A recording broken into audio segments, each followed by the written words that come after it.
నుండి శిరీష గారు రాస్తున్నారు. శివాలయంలో నందీశ్వరుని తోకను నిమిరేది ఎందుకు అని అడుగుతున్నారు. అబ్బో, ఇక్కడ కేజీ చీరలు కొంటే అర కేజీ చీరలు ఫ్రీ అంట. మంగళ్య షాపింగ్ మాల్, కేజీల్లో సేల్, టన్నుల్లో ఆనందం. అమ్మ, శివాలయంలో నందీశ్వరుడు తోకని నిమరం, పృష్ఠభాగాన్ని నిమురుతాం, అంటే వెనక భాగాన్ని నిమురుతాం. అసలు మామూలుగా అయినట్టయితే ఆవు ముఖం కన్నా ఆవు యొక్క పృష్ఠభాగం పవిత్రం. ఆవు ముఖం మంచిది కాదు, చూడకూడదు, దాని వెనక భాగాన్నే చూడాలి. ఇదేమో అని నాకు ఎప్పుడన్నా అనిపిస్తుంది, కానీ విషయం అది కాదట.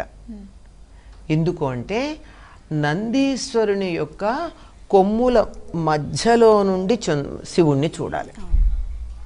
ఈ వృషభ రాశి ద్వారా ఆర్ద్రా నక్షత్రంలో ఉన్న స్వామిని చూడడం అనేది ఒక ప్రత్యేకమైనటువంటి జ్యోతిష్ శాస్త్రపరమైన ఒక విశేషం.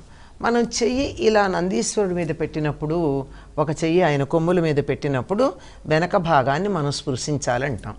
ఎందుకు అంటే వాస్తవానికి తోక కాదు, తోక కింద ఉన్నటువంటి దాని వృషణాలను స్పృశిస్తారు.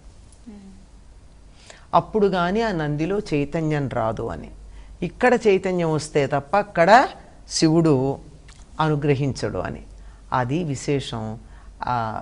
దాన్ని ఆ పదాలు వాడడం, ఆ చెప్పడం అన్నది కొంచెం ఎబ్బెట్టుగా అనిపిస్తుంది గనక వెనక భాగం అనేటటువంటి పదం మనం ఉపయోగించటం ఉంటుంది. శివదర్శనం అయిన తరువాత వచ్చి శివుణ్ణి ఆయన కొమ్ముల మధ్య నుంచి చూస్తూ పృష్ఠభాగాన్ని కుడి చేత్తో చూస్తూ ఎడం చేత్తో పృష్ఠభాగాన్ని నిమురుతాం.